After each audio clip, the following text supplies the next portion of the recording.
time for joy. I'm super excited to jump into this lesson with you guys for week 3. So get your zine, grab your tools, and meet me right back here.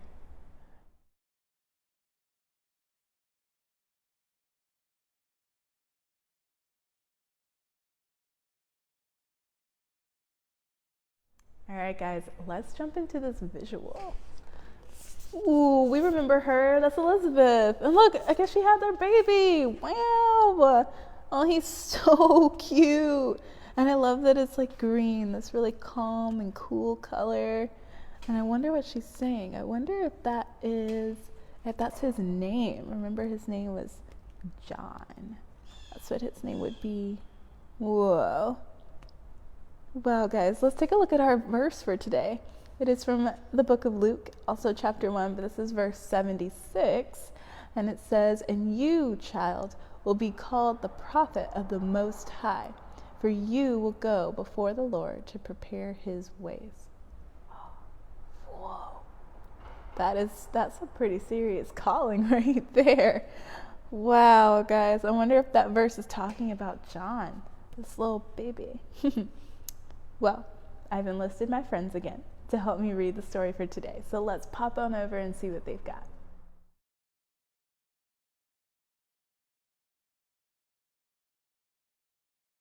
Hi guys, we're Reindeer now. I'm Sophia. And I'm Gabby. And let's get into our story. Today we're reading Joy. Elizabeth did give birth to a son just as the angel Gabriel had said.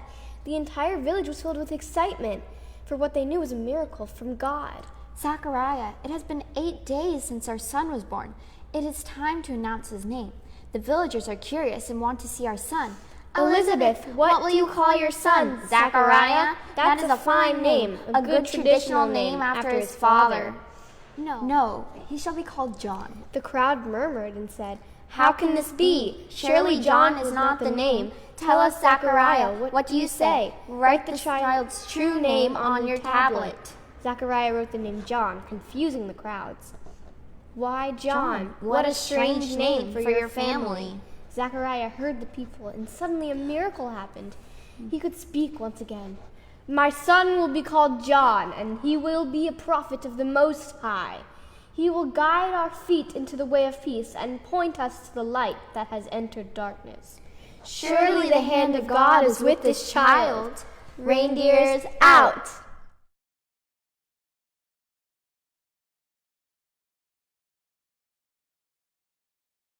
Wow. Well, thank you, Sophia and Gabby, for reading that amazing story to us. And now that we've read our story, let's take a look at our story.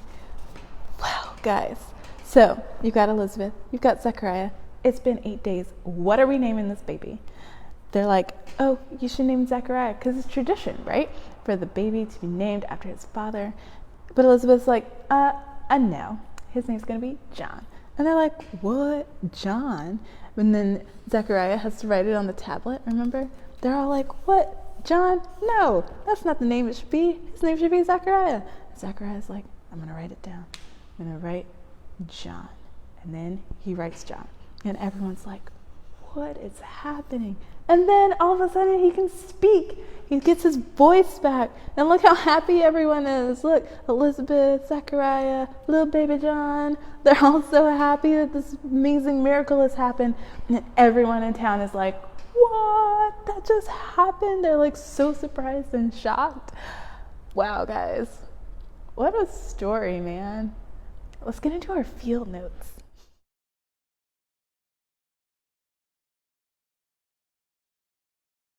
Whoa, guys.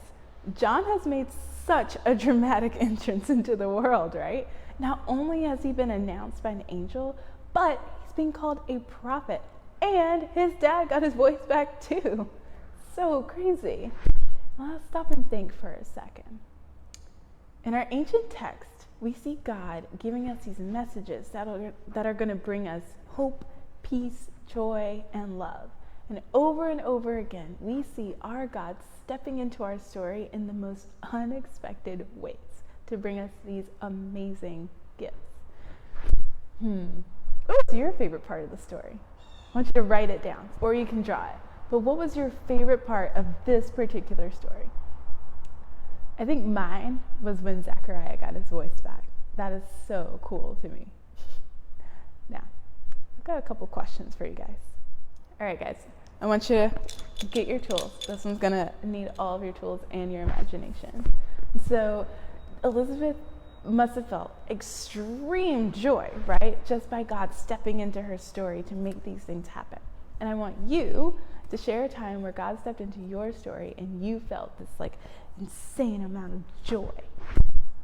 Share a time where you felt a great amount of joy when God stepped into your story. I want you to use all your tools, use that imagination, and have some fun.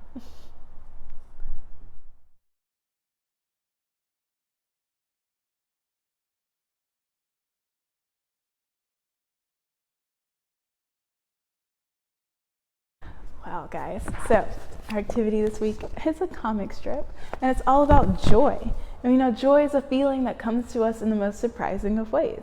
And when we can read back through these ancient stories and we see God bringing joy, gifting joy to people like Elizabeth and Zachariah, we can know that He's going to do the same for us. So, I just want you to retell the story in your comic strip. It was so much fun, and it brought me so much joy.